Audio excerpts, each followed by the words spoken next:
दंड बैसतील मामा दंड बैसतील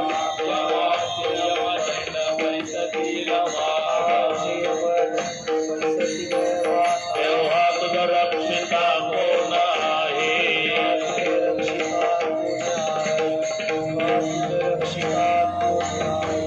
माय बाप बंधू तोवरी त्या लाईन मध्ये राहा लाईन मध्ये गोड बसते गोड दिसते ते सर्वस्व स्वामिनी मडविसी सर्वस्व स्वामिनी मडविसी देही केस हे तारण तसे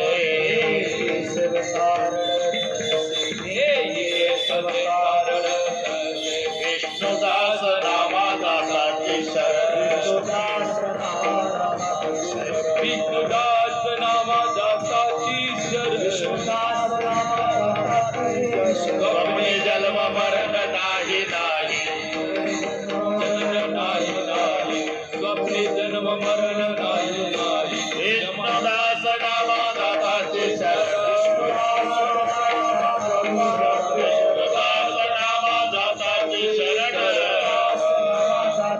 स्वप्ने जन्म मरण नाही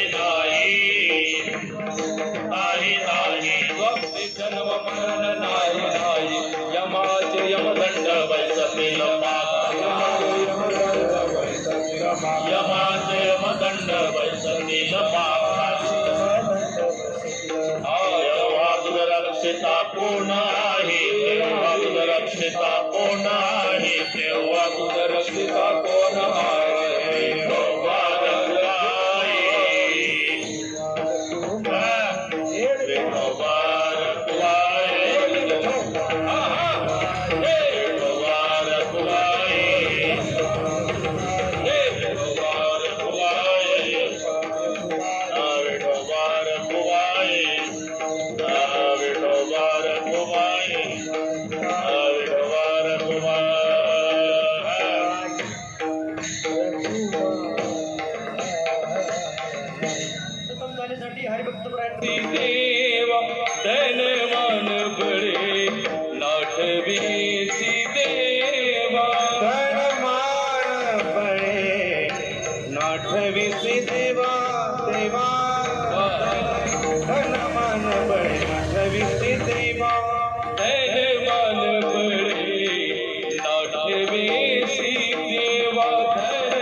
रक्षिता कोण आहे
ज्ञानेश्वरा करुणाकरा दळाळा तुमचा अनुग्रला दलो पावड झालो चराचरी मी कळा कुसरी काही जनेने बोलतो वचन अति भाविका प्रथम नमन करुणात उमा शंकराची स्वतः चरणावरी ठेवणी माथा साष्टांग्य दंडवत दुसरी बंधू सारजाचे चतुर्णाच्या पदावाक शुद्धी पावीचे सहजातीच्या चरणपदा दंडवत आता बंधू देव ब्राह्मण ज्यांचे पुण्य पावन प्रसन्न होते श्रोते जंदया माहे दंडवत आता बंधू साधू सज्जन नित्य हृदय हरीचे ध्यान विठ्ठल नाम उच्चार चिंतया माहे दंडवत आता नमो रंग भूमिका कीर्तने उभे होते लोका टाळ मृदंग श्रोते देखा दया माहे दंडवत ऐसे नमन करुणे सकळ हरिकथा बोली बोबड्या बोला अज्ञानी म्हणून आपुल्या बाळा चालवे सकळ नामा म्हणे विठ्ठला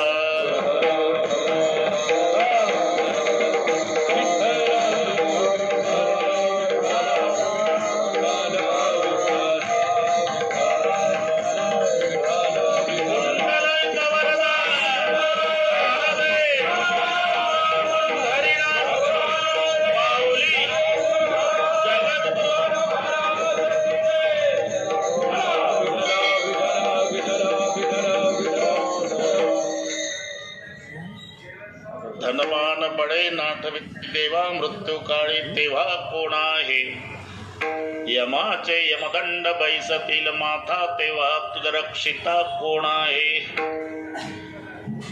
प्रस्तुत कीर्तन रूपी सेवेकरता घेतलेला अभंग भगवंताचे युगान योगीचे लाडके प्रेमी भक्त संत शिरोमणी नामदेव महाराज.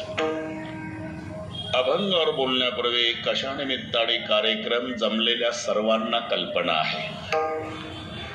स्वर्गीय पांडुरंग आबाजी सांगळे यांच्या स्मरणार्थ त्यांचा सर्व परिवार सुमनबाई, कमळाबाई, पाचही भाऊ देवराम, मुरलीधर, शांताराम, शरद आणि लहानू, बहीण लीलाबाई लक्ष्मणराव साणप, पुतणे राकेश सुखदेवराव सांगळे, दोन्ही मुलं दीपक आणि रवींद्र, दोन मुली ज्योती भास्करराव आव्हाड, वंदना जगन्नाथ जायभाय, दोन्ही सुना कविता ताई, सोनल ताई, नाती जानवी, श्रावणी, अथर्व, आदित्य.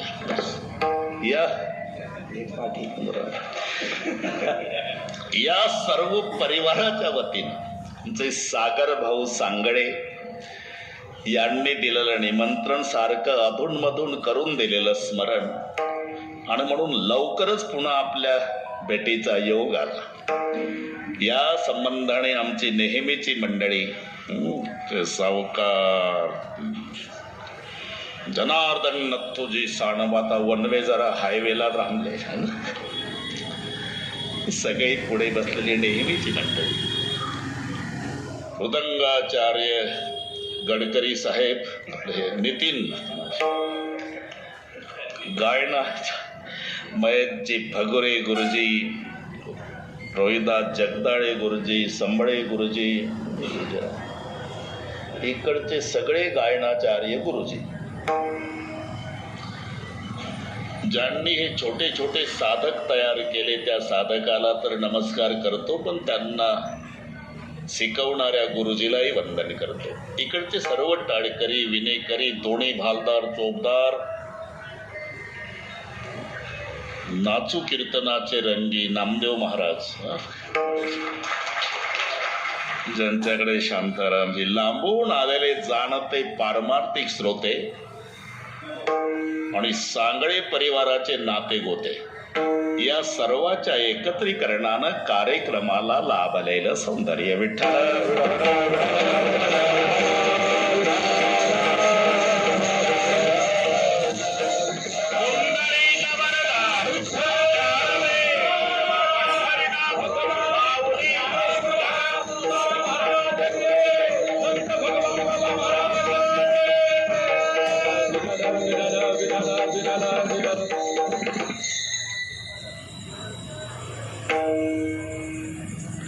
धनमान बडे नाठविसे देवा, मृत्यू काळी तेव्हा कोण आहे.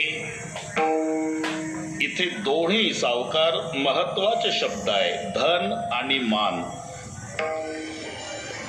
पहिला शब्द धन आहे बरं का अवताडे पाटील, आणि मग मान आहे.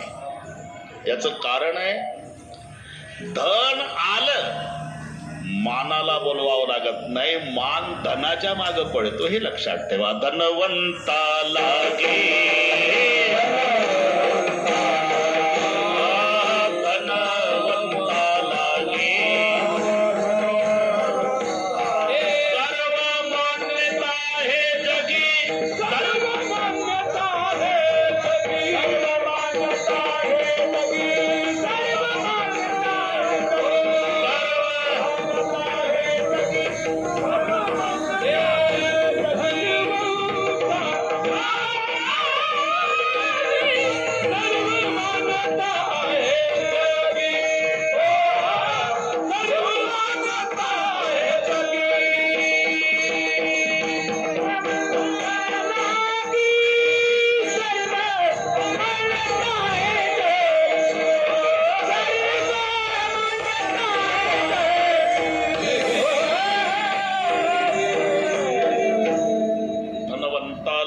सर्व मान्यता आहे जगी.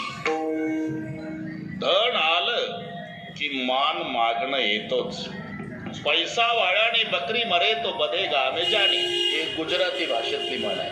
अरे गरीब की छोकरी मरे कोई न जाणे. श्रीमंताची शेळी जरी मेली, अख्खं गाव वाड्यात जमा होतं. कशी काय मेली शेळी हो, पेपरला वाचलं काल, वाईट वाटलं याच्या शेळीचं. पेपरला शेळी मेली सानप बाबा 1400ची, आणि समजूत काढणाऱ्याला चहा पाण्याचा खर्च 2800 आला. सांगा काय भाव पडली शेळी. पण शेळी श्रीमंताची, मी धनासाठी सांगतो. पैसा वाळ्यानी बकरी मरे बधेगा में जाणे. त्याच गावात झोपडपट्टीत गरीबाची एकुलती एक मुलगी मेली. दिवसभर रडले मायबाप, उपवासी आहे. रात्रीचे 12 वाजले, बापानं प्रेत उचललं, मायनं खोरण टोपलं टिकाव. दोघच स्मशानात. पहाटे 4 पर्यंत दफनविधी मुलीचा. 5ला स्मशानातून आले. कालच्या दुपारपासूनचे उपवासी आहे. तांब्या तांब्या पाणी प्याले नवरा बायकोन. लेकीच्या आठवणी काढून दुसऱ्या दिवशी संध्याकाळपर्यंत रडत होते. तरी गावातलं कोणी जाऊन चौकशी करत नाही. का फरक? शेळी श्रीमंताची म्हणून, मुलगी गरीबाची म्हणून. एवढा फरक पडतो धनाने, लक्षात घ्या. काटा छुपा अमेरिको तो दौड़े लोक हजार, निर्धन गिरा पहाड़ से कोई न जाएगा. श्रीमंताला काटा बोचला तर हजारो माणसं पाय भराय का, पाय भराय का, पाय. अरे मरतात का काट्याने का? कास्तकाराच्या पायातले काटे तिथं जळतात स्मशानात. पण काटा छुपा अमेरिको हे असंच आहे. बनवून की होतं बरं. ही गरीब को पूछे ना कोय, हनुमान कितनी गिरी उठाय, गिरीधर कहे ना कोय. पूर्वीपासूनची वशिलेबाजी आहे सानप बाबा.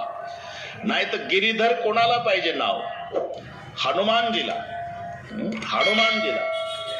सूर्योदय व्हायच्या आत ज्यानं पर्वत आणला. द्रोणगिरी जो आणला,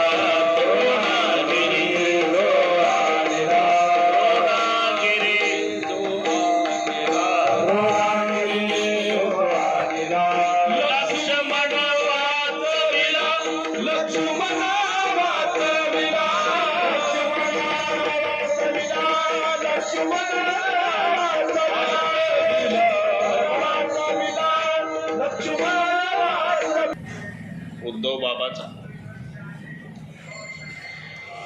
शिन्नरला कीर्तन आहे म्हणे. म्हटलं हो आहे. मला बोलावलं त्या लोकांनी. म्हटलं या ना मग.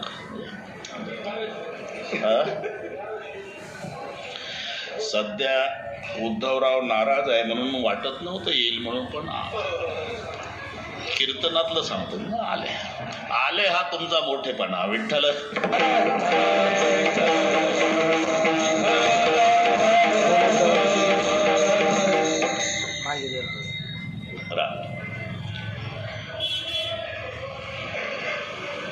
मग तेथे न चले काही, सत्ता संपदा राहील ठाईचे ठाई. पुढे संचित जाईल ग्वाई, तुका म्हणे तैये महाज्ञा. ही सगळे इथे राहणार आहे. धन असो, त्याच्या मागे लागलेला मान असो, शेवटच्या दिवशी याचा उपयोग नाही. मग तेथे न चले काय. जरूर मिळवा, धनही मिळवा, त्याच्या मागे मानही येऊ द्या, पण या धनाच्या आणि मानाच्या बळावर ज्याच्या कृपेनं हे मिळालं त्याला विसरू नका. का धन आणि मान शेवटच्या दिवशी उपयोगाला नाही. म्हणून प्रश्न आहे, मृत्यू काळी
प्रत्येकाच्या जीवनातला अविभाज्य घटक आहे. मृत्यू काळ म्हणायचं असते. त्या दिवशी आपण गंमत केली गाडीत, वाढदिवस वाढदिवस वाढदिवस. अरे पण संशोधन केलं का तुम्ही? उम्र बढ़ रही है, इसका जवाब मौत नजदीक आ रही है. नुसती इकडची बाजू पाहू नका.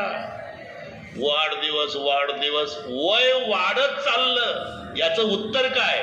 मरण जवळ येत चाललं. विठ्ठल आपण दिवसेंदिवस तिकडे चाललेलो आहोत. आणि तेव्हा सगळे इथं राहणार आहे. शेवटच्या दिवशी आपल्या उपयोगाला धनही नाही आणि मानही नाही. दोन्ही गोष्टी ते थांबणार आहे. धनानी भूमौ पश्वस्य गोष्टे भार्या ग्रहद्वार जनस्मशाने देहश्चितायां परलोक मार्गे कर्मानुगच्छति जीव एका. धन जमिनीत.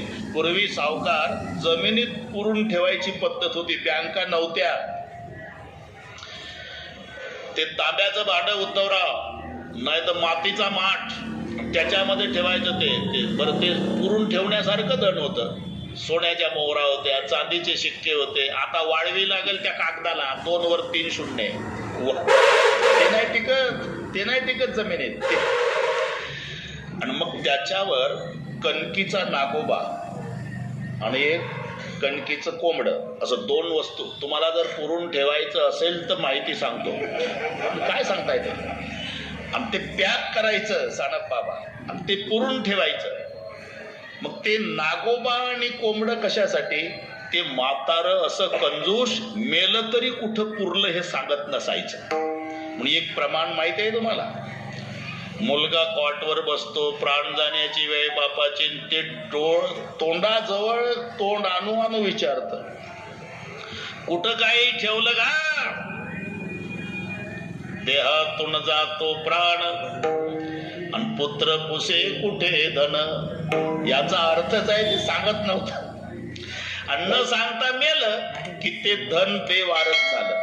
मग त्या धनाचे 2 वारस, नागोबा कोंबड, ते जिवंत होतात. न सांगता म्हातारं मेलं बरं का, सांगून जात जा. मग त्यांना जीव फुटतो. आणि मग माणसं म्हणतात इथं वस्ती नाही राव, तरी पहाटे एक कोंबडं वरटत, ते धनावरच आहे. काही म्हणतात एवढा लांब नाग कधीच बघितला नाही, तो तिथंच फिरतोय ना. मग तिथं जेसीबी लावा, हांडा पुरलेला आहे. धनानी भूमव, ती जमिनीत राहतं. पशवश्य गोष्ट आहे. गाई गोठ्यात बांधून राहतात बरं का नितीन. तुम्ही किती, थोडं शांत ठेवायला, कितीही प्रेम करा, ते तुमच्यावर करेल याची खात्री नाही. त्याची गरज आहे म्हणा. आपण थोडं एकमेकाला समजून घेऊ आपण, नाही तर पुन्हा संयोजक त्याच्यावर रागावतात, अजून कसं झालं नाही. म्हणून ते आपल्यासाठीच आहे. बरोबर प्रेमानं सांग, समजोता एक्सप्रेस, एकमेकाला समजून घेणे. विठ्ठल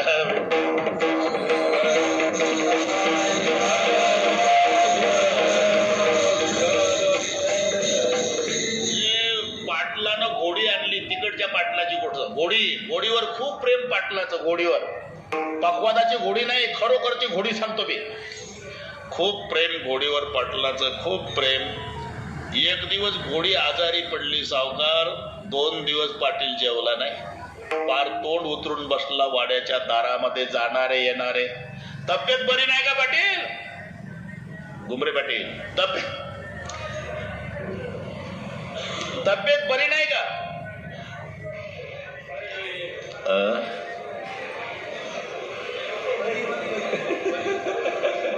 बरी आहे नंतर, बरीच पाहिजे भाऊ. तब्येत बरी नाही का? पाटील म्हणला माझी बरी आहे. 2 दिवस झाले घोडी बिमार आहे. 3ऱ्या दिवशी घोडी उद्धव महाराज व्यवस्थित झाली. पाटलाचा चेहरा फ्रेश, पुन्हा जाणारे येणारे. घोडी बरी आहे वाटतं. कशावरून? किंवा तोंडावरून? हो, बरी आहे. सकाळपासून चारा खायला लागली.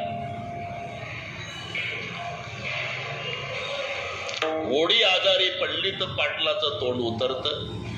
घोड दुरुस्त झाली, पाटलाचा चेहरा फ्रेश होतो. सावकार बाबा, पाटीलच आजारी पडला, इमानदारीनं सांगा घोडीचं तोंड उतरल का? खरं बोला. अरे आजारी नाही, मेला पाटील. प्रेत यात्राही गेली, तरी त्याही संध्याकाळी घोडीनं दाबून 2 किलो हरभरे खाल्ले. अरे आपण तिला माझं म्हणतो, पण ती आपल्याला माझं म्हणत नाही ना. पशवश्य गोष्ट आहे. धनानी भूमव, धन जमिनीत, गाई गोठ्यात, भार्या ग्रहद्वार, पत्नी दरवाजापर्यंत. देहग्रहाची कामिनी,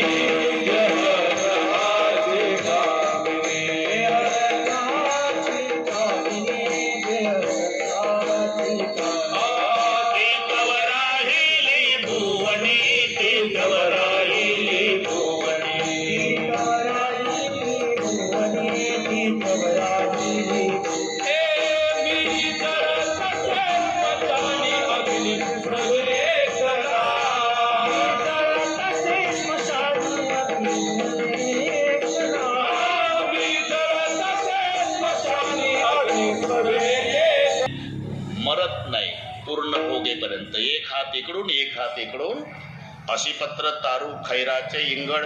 मग त्या खिळ्याच्या वनावून चालवायचा त्याला. आर पार खिळे घुसले पाळ्याला, छिद्र छिद्र झाले की त्याच्या पुढचा प्रवास खैर नावाच्या लाकडाचे निखारे. छिद्र पायाला पडल्यावर निखाऱ्याहून चालवायचा. खैराचे इंगळ शब्द वाचा. अशी पत्र तारू खैराचे इंगळ. आणि त्याच्याहून चालवून झाला म्हणजे मग कढई असते पुढे. कढई उकळतं तेल. तप्त भूमी बैरी निघता ती ज्वाल तैल पाक. निघता ती ज्वाल तैल पाक. तारू खैराचे इंगळ. तारू खैराचे असे पत्र तारू खैराचे इंगळ. निघता ती ज्वाल तैल पाक.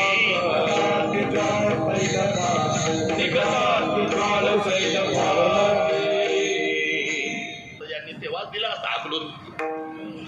बरोबर बरोबर बरोबर आहे ना.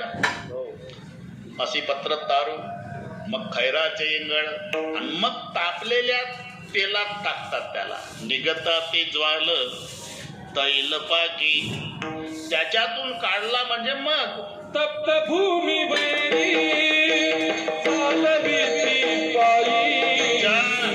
अग्नी स्तंभापायी कौटाळती.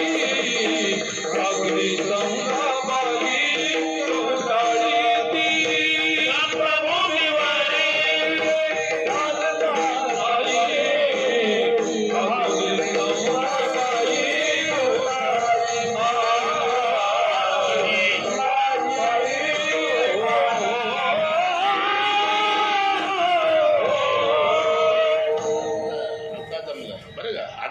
काढला म्हणजे तापल्या जमिनीवरून चालवायचा. तप्त भूमीवरी चालविती पायी.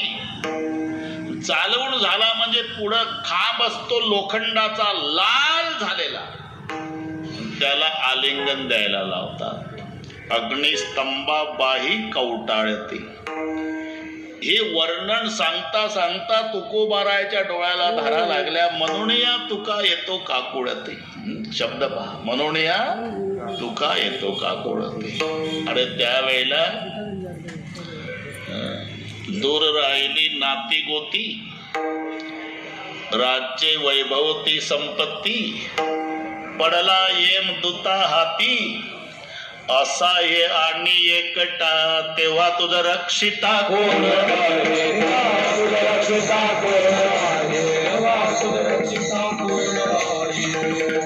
यमाचे यमदंड पैसे माता. यमाचे यमदंड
सानिध्यात आला. म्हटलं वा हे पा ते सामर्थ्य आहे पण तुमची श्रद्धा पाहिजे.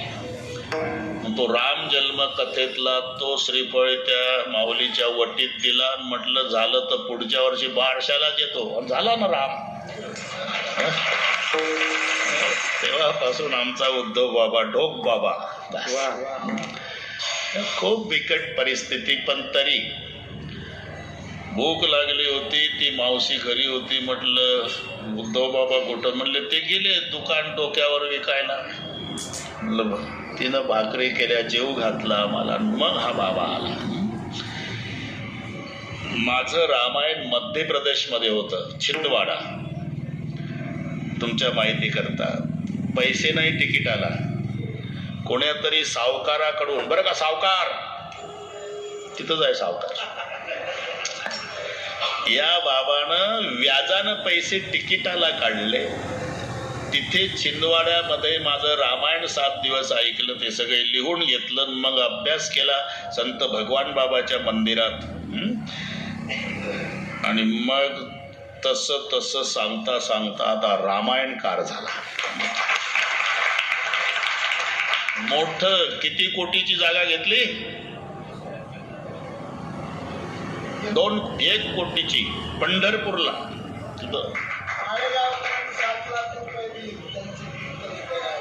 माळेगाव, हा हा हा, आजच होतं ना ते. मग इथं झालं ते. सागर भाऊ बरोबर आहे का?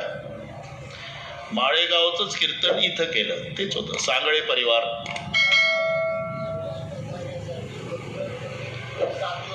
7 लाख दिले. माझं तिथे रामायण झालं, त्या भूमिपूजन झालं, कराड साहेब वगैरे सगळे आले.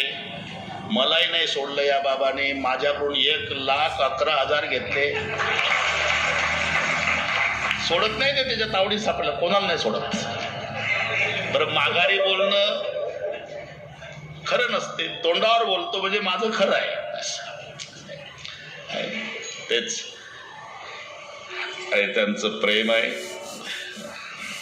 त्या दिवशीच बोलले मी येणार आहे. आले. आपलं काय चालू होतं रे? कीर्तन. मला माहिती आहे, तो उद्धव बाबा जर मध्ये आला ना, ते आमचं इकडचंही थांबतं तिकडचंही थांबतं. किती वर्ष झाले तुमच्या गावाला येतो? 27 वर्षे, न चुकता.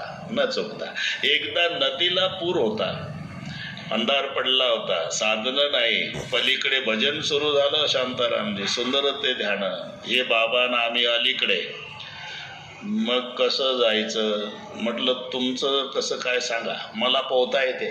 आम्ही इंद्रायणी तेच उद्योग केले. फक्त तिथं बॅटरी दाखवा म्हणावं, म्हणजे मला त्या पॉईंटवर निघता येईल. त्यांच्या गाववाल्याने तिकडे बॅटरी दाखवली. मी पोहत पुरातून तिकडे गेलो. मग सावकारचं धोत्र, सानप बाबाचं शर्ट, कोणाचा फेटा असं बांधून पण कीर्तन केलं. हा इतिहास आहे त्या गावचा. म्हणजे त्यांच्या तोंडावर बोलतो याचा अर्थ 101% खरं आहे. मागं काही बाबा हाणता येईल. विठ्ठला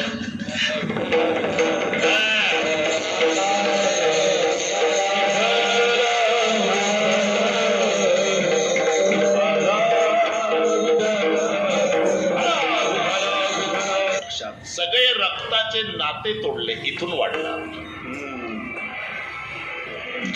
जिनं जन्म दिला, ज्या बापानं लालन पालन केलं, ज्या भावा बहिणी सोबत खेळलं, आणि ती नांदायला आली की पहिली सुरुवात करत असते. शब्द पहा, तुमची व्याली. व्याली कोणाला म्हणतात? सावकार. जनावराला गाय व्याली, म्हैस व्याली, शेळी व्याली. पण हे नवऱ्याला म्हणते तुमची व्याली. तुमची माय नाही म्हणत, तुमची व्याली. माझे डोळी व पेटली. डोकं उठवलं तुमच्या म्हातारीनं. चालू दे म्हातारा माणूस. नाही जमणार. वेगळे निघता संसार करीन, नाहीतरी प्राण देते आता. एवढ्या शब्दात ते घाबरत. तसं करू नको, तसं करू नको, तसं करू नको. फक्त रात्र जाऊ दे, रात्र जाऊ दे. सकाळी उठून वेगळा गेलो,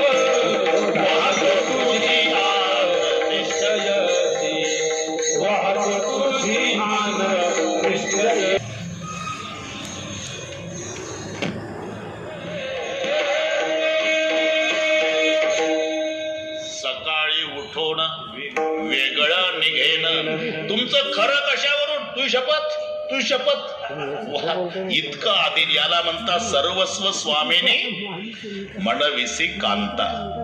एवढा जरी तो आधी गेला पण शेवटच्या दिवशी तेही केस देता रडत असे.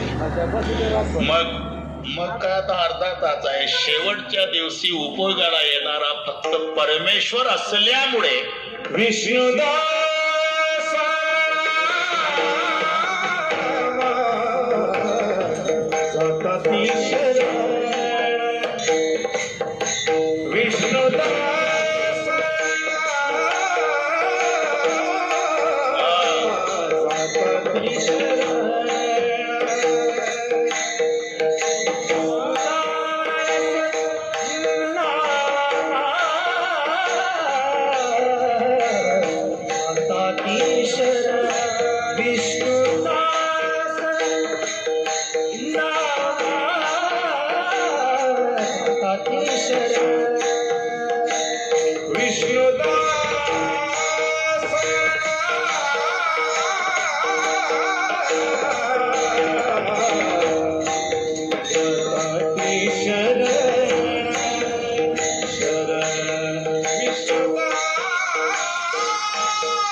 Thank you.